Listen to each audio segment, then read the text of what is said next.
Pointer dia? Tak apalah. Okay, we will continue with my presentation on designing significant and meaningful online learning, what I'm going to do is basically answering what is fundamentally meaningful and significant to the online learner, and how do you design learning to be meaningful. So basically, I'm going to share my experience since 2009. I've been doing blended learning since 2009. I have failed. I have been successful. I have cried.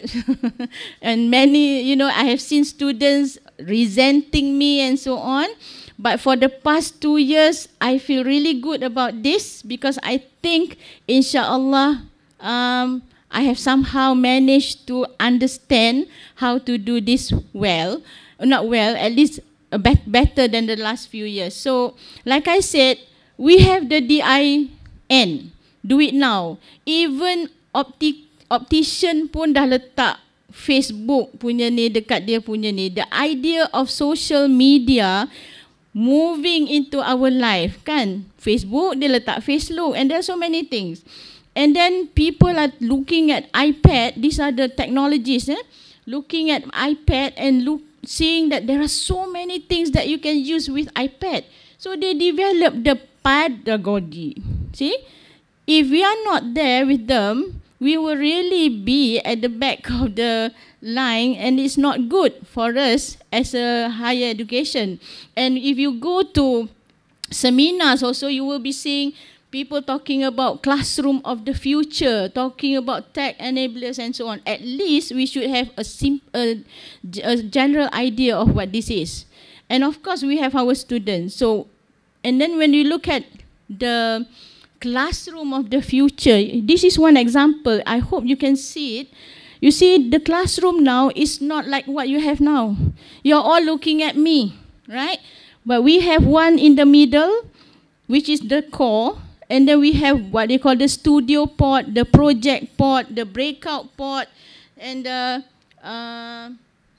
what's that? And the social pod, and so on. So what you do is you bring students to the core, and then they move into the different pods. Meaning, students don't come to your class for 3 hours looking at your PowerPoint and all the text on the PowerPoint. See? So you move them. I hope we will have this in future. In fact, it's not that difficult to have to do this. When you go to the island center, you can get them into the meeting room for a brief overview or whatever. Get them to go into the lab for another hour. Get them to go into the pantry for another hour. Meaning, I have already blend the way they learn within 3 hours. But despite all the technology, we have this. Still, people are developing this. Why is that? Why is there a need for you to have technology that allows you to be there? The size is even life size, but you're not there. You're somewhere else having a web conference. Why is that? Because there is that human value that element that you have to bring in. So humanizing online learning is very important. Even those people, the Americans, the British, the Australian, they know this. It's not just about Powtoon. It's not just about ice spring, right? Okay, so then we as Malaysians, we must not forget this. This will be basically what we hold on to for the next year. How many years until 2025? Okay, we have to have that graduan, holistic, berciri keusahawanan and seimbang. So with all the technologies that you are using, are you going to develop that person, right? So that's why I said we have to have that tools that do it right, but we cannot be waiting for, let's watch USM first or watch UKM first. We have to do it now. That's why we have to think a bit, what is meaningful, what is significant to these students when they come into your online class, right? So I asked the learners, what is meaningful to you all? Okay, so the students will say, meaningful when I gain from the intentionally and unintentionally learning, including experience, observation. They observe you. They unintentionally learn something that you don't intend to teach them actually. Be careful lah. Right. Then I asked, then again another one said, when I feel that please excuse the language. This is verbatim. Okay, I did not change anything. When I feel that I really into the topic, I mean betul-betul faham and perform well in the evaluation. Your student. Okay, then only I felt, wah, bestnya rasa. Meaningful lah tu. Okay, then meaningful when I acquire knowledge that I am most passionate about something that is super personal, close to my heart, will weigh significant impact, not only directly to me, but also will benefit my family and friends. This sounds a little bit more matured. Right, she's thinking of the people around her. Then somebody said meaningful learning is when what you learn can be adapted in daily life and what you experience can benefit others. Go ask your students, they know what is meaningful to them, but I guess you never ask them. You bring in the LOs and the POs and the COs, right, and tell them at the end of this class, you must be able to do this, right? Somebody said, one of my students said, meaningful learning to me is when learning activities relate with ICT because it gives me a space for expressing my own ideas, designs, and I can create. I like this particular response. This is from a boy, a TESOL student, right? So when he said that, and I correlate with the way he works in class, I can see that this person is very expressive. So when he's expressive, I'm teaching research methodology. How do you get students to be expressive in a research methodology class? They hate me for statistics. Yesterday I had a class about inferential statistics. They were all putting their notes inside the bag within 2 hours. Cannot stand the statistics. But somebody can be expressive in research methodology class. I'll show you how. Okay, blended learning style is appropriate with me because I have option and I have space. And another person said, I'm a person yang belajar jenis tengok buku, refer notes, other group discussion. Learning is meaningful if I can grasp what's in the textbooks and the notes. So, many ways of being meaningful to the students. Some said when it's relevant. Some said when it affirms her competence. Evaluation, right? Some says when when he or she can express ideas. Some look at social learning as well, of benefit to others. Some talk about experience. And of course, our students are very into this cognitive outcome. Test saya mesti dapat A, kind of thing, still, okay? So when I compare that to Jonathan's meaningful learning, I see all those in what our students say actually, except for the evaluation saya dapat A kind of thing, right? So if you look at yourself today, how will this seminar be meaningful to you? It's not about dapat file. You all bagi file tak? Bagi file kan? Nanti Ilkam bagi file awal, then you put it on the share, banyak dah file Ilkam ni iLead ni. And at the end of the year, you get like, more than 50, 60 training hours. We don't want people to come in, feel that way, and only putting in training hours, Opal naik tinggi. We have Opal Prof here where people put in their performance. They hate me for that also. Please don't hate me for that. Okay. Anyway, but what is significant? I asked the students again, this semester student, what is significant? The first person who answered that said this, learning to me is significant when I do it in the morning. I think what she feels is that it can only go into her head or whatever when it's in the morning, right? So I took this person said it's significant when I gain knowledge and when I gain skill. This person is a MARA officer, because when I teach research methodology for masters, I have 40-year-olds and I also have 20-year-olds. It's a diverse group of students.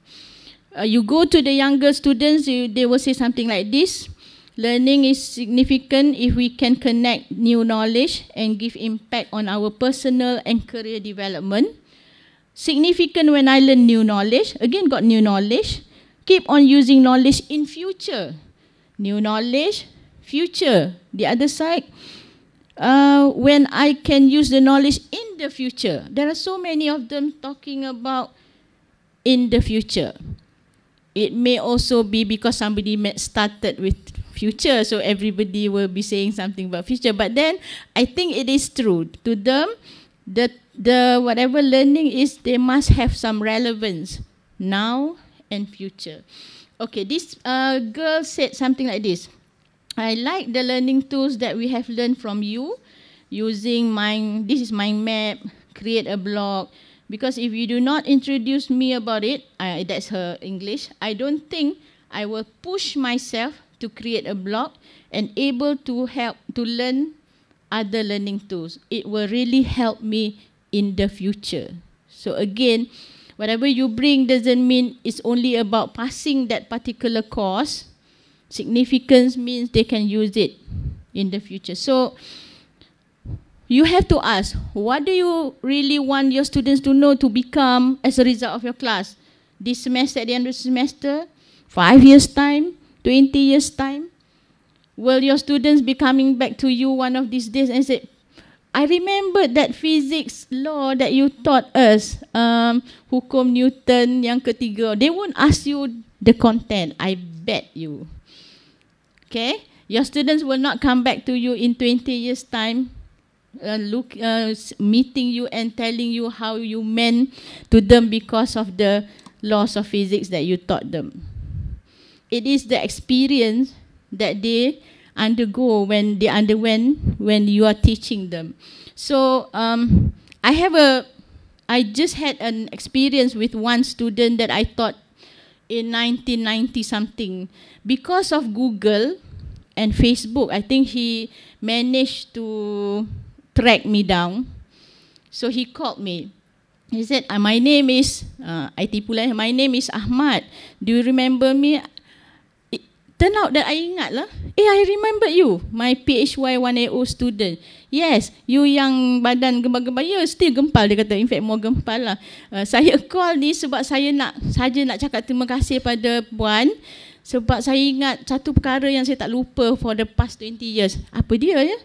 Puan ingat tak satu masa tu saya nak pergi exam, Puan bagi saya coklat. I don't even remember that. And I don't know what kind of chocolate that I gave him, but he remembered that for the past 20 years. So what I'm trying to say is that sometimes meaningful and significant may not come from the content. Okay, it's how you conduct the class. And when Fing tried to put in the significant learning framework, he has the foundation knowledge, application, and so on. But the human dimension, the caring, learning how to learn, the meta skills, they are all there. So at least 3-4 out of it is about the personal development. So how do we do this? With all this as well, you want them to have ethics lah, spirituality lah, leadership, national identity, language proficiency. How do you do this with that content that you have to deliver? Because we are so content-based. That is what my boss is so afraid. Our lecturers are so content-based. Apa-apa nak habiskan content. Kalau buat scheme of work, lesson 1, lesson 2, lesson 3, lesson 4, up to lesson how many lesson? 14. 14 times 3 lah, 14 lesson. Bila buat JSU, sampai 50 item. Oh, sebab you are so into the content that you want to evaluate each and everything that you deliver. Right? But we are outcome based. We are not that content based. That's a difference. I hope you understand what I'm trying to say. So in the end, we, after deliberating and so on, this is because we are Muslims, we know that learning is significant if you can assume that role, that Khalifah's role, where you have, relationship with the society, you benefit the society, you have a good relationship with the creator, you are at peace with the environment and so on. Hopefully, we will all become this. Okay, so how do we do this? Kata online learning. Now dah nak jadi khalifah pula dah. Right? I'm doing just a small part. Only in one course. That maybe you can do more in your courses. So we need to tie this. Students with prior knowledge, prior experience, we have to bring in learning processes and make sure they achieve learning outcomes. That in the end they feel that, my learning has been really meaningful and significant. Saya sudah jadi orang. That's the best part lah. To me, that's the best part. Okay? So, if you look at online learning, education itself, we used to have what we call education 1.0. You sit in front, you blah, blah, blah, blah, blah, give. Professors in long time ago, they call Professor Bisu because that person will just come in with one whiteboard marker, one chalk and just write. When the blackboard is filled, erase and then write. What would the students do? Take note. That was what happened. But a few years back, I went to one faculty. One lecturer actually said that, how do I do blended learning? Because all this while, I go into class, I read out the notes. Students copy my notes. If I put all my notes on iLearn, what do I do in class? There are people like that lah in UiTM. I'm so sorry, but no more, inshallah. Okay, then we move into the education 2.0. Your role is a little bit different. You got PBL lah. All these people are, I know, experts in project-based lah, problem-based lah. Am I right? Yes, Anggo. Okay. In the end, hopefully, we will be that. Okay, so I'm giving these names because sometimes we don't want to listen to theory, but it's good to know people who have worked on this kind of thing. So now, we are not only talking about pedagogy. You direct, very structured, controlled. Students don't really have autonomy and self-directedness. You say, we are doing andragogy now, more self-directed. Do you know that people are talking about hoitagogy? I didn't know that 4 months ago. Okay? Because now people are talking about learner autonomy. They determine the learning goals, the higher order capabilities, critical thinking. I was just talking to Prof Karim and he was telling me about his son. Somebody who is at SPM level, Prof, but already has all these things, can actually evaluate whether the teacher is teaching the right way or not. Your students are doing that without you knowing it. Okay? When you are at the HEA office, you get a lot of things coming in. For example, few weeks back, somebody sent us pictures of lecturers in class. Bahaya tau. So if you tertidur, makan, terbelete, whatever, your students are videotaping you. Okay? And if they are not satisfied, they are sending it to the authority to check on you lah. What I'm trying to say is that our learners are not that, nak dengar semua takut, takut dengan you anymore. They are not like that. Okay. So, but then again, we take it as something positive. Now you get to give them a lot more responsibility, right? Learner autonomy. So, but then again, when we talk about online learning, there are people who are like this. Cannot. We must do this, direct teacher-centered learning. Nothing can replace that in-person experience. Online education is so impersonal. Cannot do much activities. There are still people like this, right? And then there's also someone who say, oh, I blend every semester. Okay? Blend sana, blend sini, right? But how does he or she blend? Similar to the traditional class. Okay, you go into the online learning platform, the way you bring yourself into the online learning platform is something like this. It's something like this. You're all looking at me, right? And there's no interaction, social learning, whatever is happening. You structure your online learning sama macam dalam kelas. How do you do that? This is how you do it. You go into the forum, please discuss please discuss GST, for example.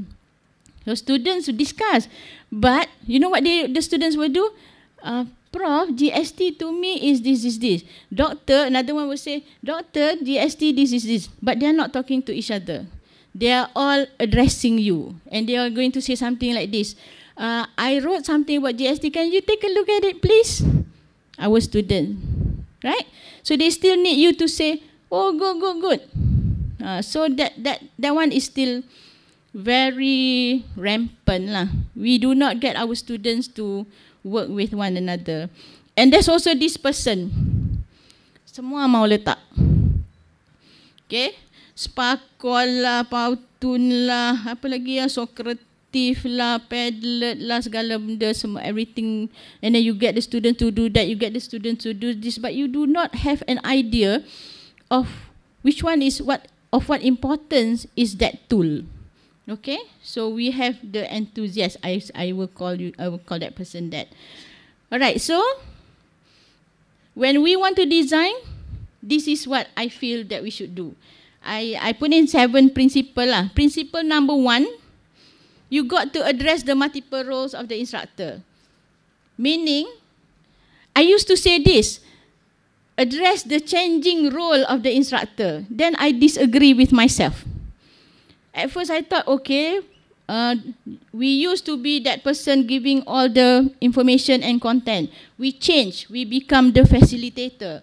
Then I realized it will not work in some situation because some students still need you to give the content. So basically you've got multiple roles that you have to play and switch from time to time. So you need to have, sometimes you are the facilitator, sometimes you are the curator, you bring in things, come and take a look, learn from this, like a museum curator. Sometimes you provide, and sometimes you have to play the role of that. Because I'm a lady, I kata mother lah. Yeah, you are a man, you say father ke, toki ke, or whatever. Because you still need to play that role. If you don't play that role, it will not work in online learning. Of course, in order to play that role, you have to have an open mind. You've got to have this openness for change. You have to have the tools. You have to have that technology, the creativity, the innovativeness, and so on. So you have to learn new skills and competencies. May I know any of you following any MOOC at the moment? Yeah, they're good. Mar, what MOOC are you following? Takut dia. She told me before this, please don't ask questions.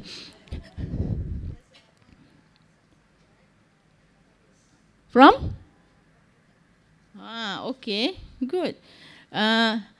Any of you completed a MOOC?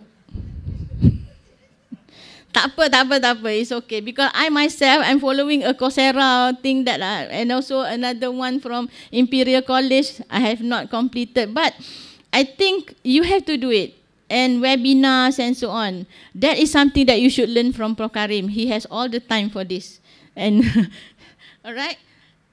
Principle number 2, you must know that your learners are different. 1, your role must change. Number 2, your learners are different. They come in with learning style, with experience. In my class, I have a student who graduated from MESCOM, public relation. She is so different from the rest that I think it is affecting her, how she learns. Because the rest, most of them are very fast in technology and so on. But I don't know, a public relation person, they don't do this, a lot of technology and so on. So she is having a little bit of problem. I have to bring her to my office. So I have to play that ibu role sometime, right? But I think she's dropping out anyway. Okay, never mind. Okay. Because learners are different, you have to recognize the preferred learning modality, meaning they are digital generation. Do you know this is a school in Sweden? Tak ada cikgu pun. Right? So what I'm trying to say is that sometimes you have to give them that space to do so. So you have to think about social learning, let them discover, okay, visual learning approach and so on, and then provide options. Somebody may like to do all these sequential procedures, somebody may not. So sometimes you do a lot of structured assignment, sometimes you just let go, right? So I do this in my class. For those who are visual, they do a lot of maps. That's why my students, they mentioned just now, they like the mind map. Research methodology, when you teach, especially literature review, you have to get them to structure the whole ideas and what they read and whatever, so that they can form a framework for the research. So this is done not in class. This is done online. So they develop, they show it to me. Of course, I will do all the responding and so on. So I built, principle number 3, I built subtle structure, because you cannot just let them go. There are people, I know, I check some of your online learning mode. You tell them to do something and then it's like you coming in the morning, say, okay, semua orang baca ni, and then a week later you come in, tanya, dah baca? Cannot. They cannot go off like that. You have to build some subtle structure. First, you may give them the, an advanced organizer.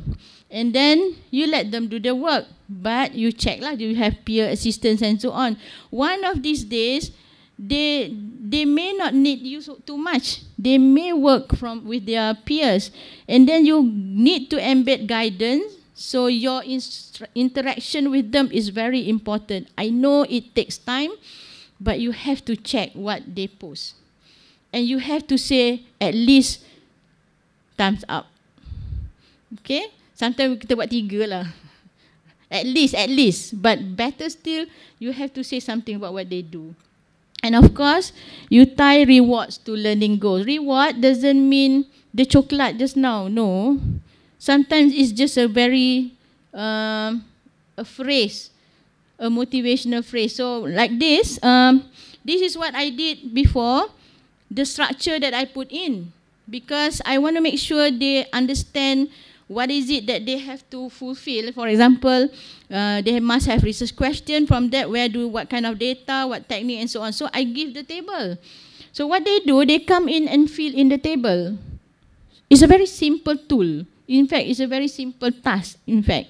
Right?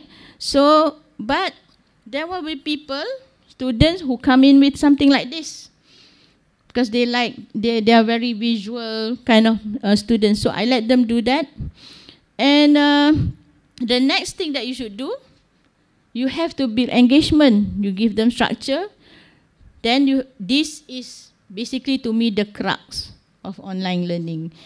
You have to engage them. Engage them with what? With you. with the material. That's why you are developing all this wonderful MOOC lah, content, e-content, Terengganu doing a lot of content and so on. But that material must engage them. If you put in all the text saja, why should they open a PC or a laptop or an iPad just to read text? But there must be something within the text. Maybe hyperlinks to something, right? Hyperlink to a video and so on. Okay, tak apa. That one, let the content people talk about it. Okay, then you need to engage them with the learning activities. This is something that you will, how do I say, after sometimes you get the idea of the learning activities that you can do online that will engage students, and you need to engage them with each other, with their friends. Even though they meet every day online, they all must also be talking to one another. And of course, if you can, engage them with the global communities. So, for example, Puan Mar, she follows a MOOC. Bring in your students as well lah. The MOOC thing, entrepreneur and so on, they engage with each other. Now in Malaysia lah, but they can do it with global communities if they follow some other platforms or MOOC from the other countries, alright? Okay. One way to engage is to design interactivity. So you need to get the daily post and you need to prompt them so that they can give responses. That is not engagement, right? You ask them to go through a content, click next, click next, click next, finish. There is engagement in the sense that I want to finish this module, that's it. Alright? But that's not it. Okay, so sometimes, and also, flip. Flip means every week you come in, you give them something to do, same thing for 14 weeks. Cannot. Sometimes you have to get them to do something first and then come to class. So that's one way. You increase time on task. Let the students do some of the work. So this is one way that I flip.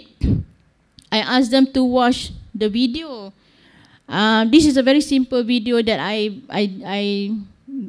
developed a long time ago, 3 years ago. I still use it. After watching the video, I ask them to find the articles and map out, and then we discuss the literature map. I do that. So when they come to class, or sometimes before coming to class, they already have this. They suka tau, they like to do this, right? So they map out the literature. So for example, one of the things that I did, in my case, I will show you Island, right? Because you are familiar with Island. I did try the MOOC with the students 3 times. Only once it worked.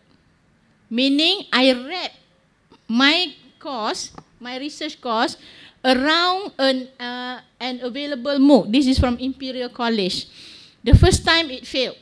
The second time it worked because I tagged an assessment to the MOOC.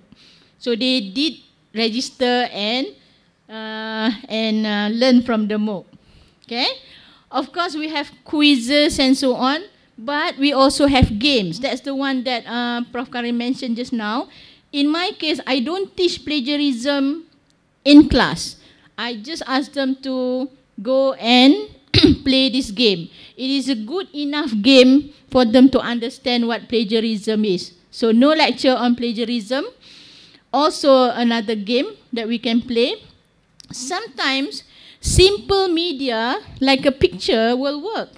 So I do this a lot in my class because I blend a lot of media. In this case, I start, this is this semester. I gave them this particular clip, and then I asked them to discuss something on how to get a research problem out of this clip. The students actually discuss a lot, and they got the basic educational problem that they can be used to do research just by looking at the clip. So, you know, the discussion is online. not in class. So it goes on until about a week or two, and then we wrap up and we talk about research problem. Here's another one that I did, and they have response. They respond to all these things. And this is one response that I want to share with you from one of my students. When I put up one of the articles and asked them to discuss, not really article, I just get a paragraph from someone's article and ask them to discuss. She actually found the article and then upload to share with the rest. So she saying, Prof, is this the research that you mentioned? That means she went a step further to find out. So you need students to be doing that. They don't just get things from you and it stopped there. Another media that I use is video, like Prof Karim was saying. In his case, it's food technology. He used a lot of video to teach food technology. In my case, I use a lot of videos and pictures just for them to understand what is a research problem. I tell you, not many people can conceptualize a very good research problem. Okay, this is another one, also another media which is very simple. Prof Karim used WebEx. We do not have a web conference. I tried subscribing to one when I was in Ireland, but people don't really get the hang of it. But this is a free one where you can just use text to be with your students. And I did this over the weekend. We were talking about how to do qualitative data analysis. So that's one thing. And this is another way to flip, is to get them to watch the video. This is blending the methods. Watch the video. I don't teach qualitative analysis in class. I ask them to watch this. I gave them a real life transcript. I mean, I don't make up the transcript. I gave them a transcript and they did this just by watching the video with me not teaching them. So when they come to class, only then I explain how the codes that they use and so on, whether it's good, whether it is really the way we should do it and so on. But look at the colors, they understand the coding at least. Okay, so none in class for qualitative data analysis, but I spend quantitative data analysis in class because that is one thing that you cannot do online. Hypothesis, null hypothesis, reject the null, fail to reject the null. I've done that before online, but tak boleh. It's like satu, torture for them. Okay. Principle number 5 is to strive for presence. You blend and then make sure. You were asking just now, how do I get the students to come in, to want to do what I want to do? So I think you have to bring them to this point where they feel this social presence when they are online or when they are doing all these tasks for you online and not in class. So I use this a lot, Padlet, most of you know this, and most of the time I will show you that it's linked direct to Island. So students will introduce themselves. Not only will they introduce themselves, for last semester they even put in their frustration. For example, matilah aku, quiz 1 teruk, that kind of thing, they put it on Padlet. I don't mind. Let them do it.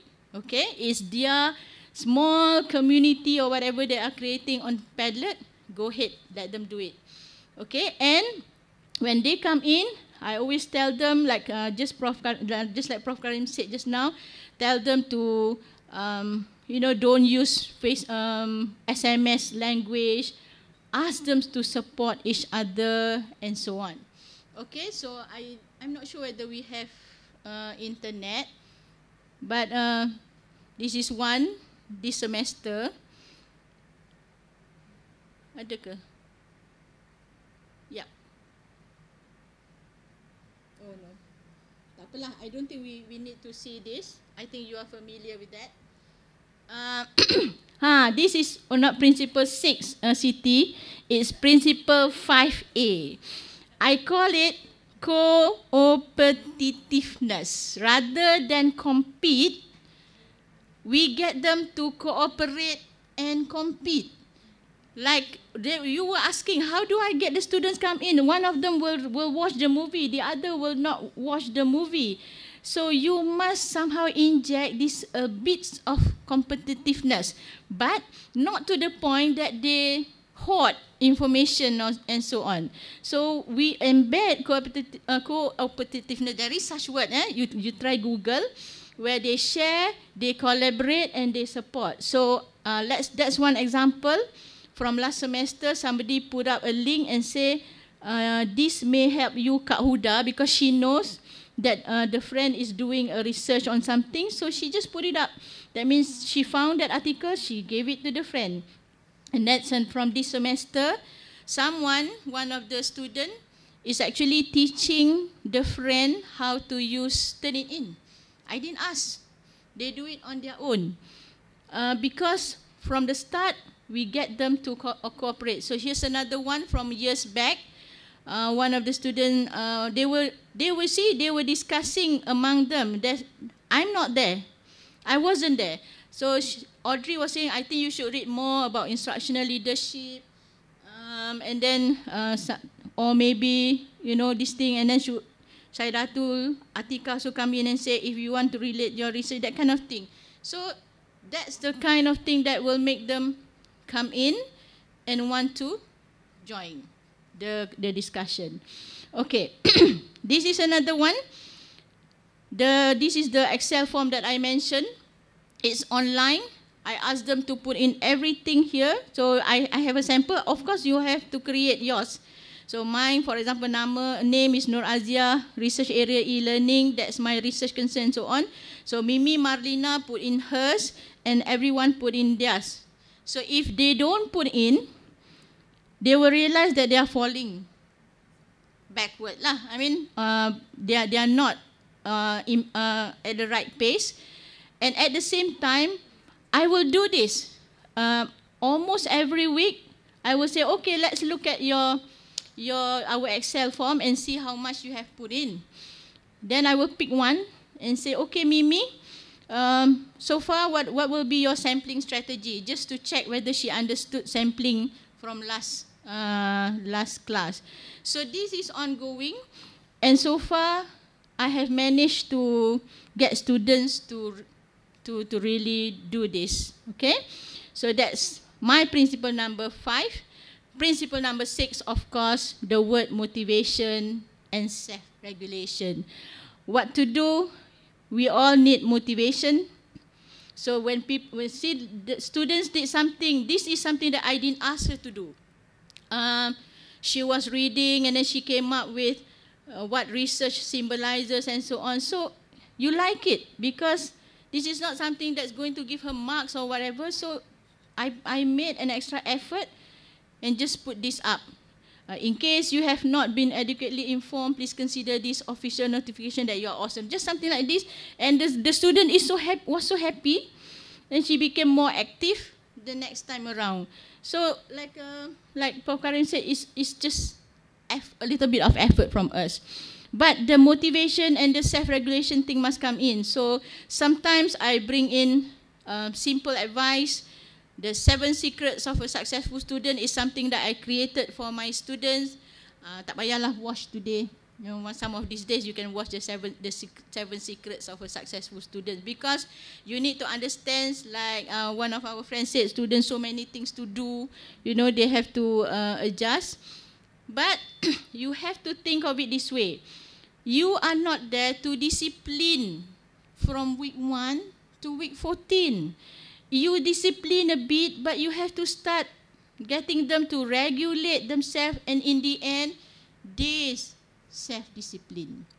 So people are asking, how do you make sure they come in? I used to do that. You post, I give you marks. But I don't do that anymore. No marks. No marks for online posting, no marks for finishing online tasks. There's no marks there. But they come in because I think they feel that they are learning something from the exercise. So, but you need to be there. You have to track, you have to remind. Izatul, I'm not seeing your portfolio. Can I see your work? I'm sure you have done a lot. And then One of them, a few of them, maybe very shy. You have to give individual feedback and that kind of thing. But showcasing, menunjukkan what they have done works well with our student. Dia suka show off a bit. So you have to get them to show. Put up and let's look at it. Okay. This is also something that I did, that I will do when I see some people grappling with time management. So I took time to say this in 2012. This lady, I saw a group of them, 50-year-old students, you know, trying very hard to adjust to part-time study. So I wrote this particular paragraph. The reason why I share with you, because last year also she graduated, and she told me that she printed out this particular post, put it on the wall of her bedroom, and it helped her got through masters by part-time. So I think some of the little things that you do, especially if it's online, people don't have to take notes of what you do. They come back and read, come back and read, come back and watch. It will work for most of the students. Okay? And last of all, I wish I can say this is easy, but this is the principle that will work for online learning, which is basically you need the students to drive.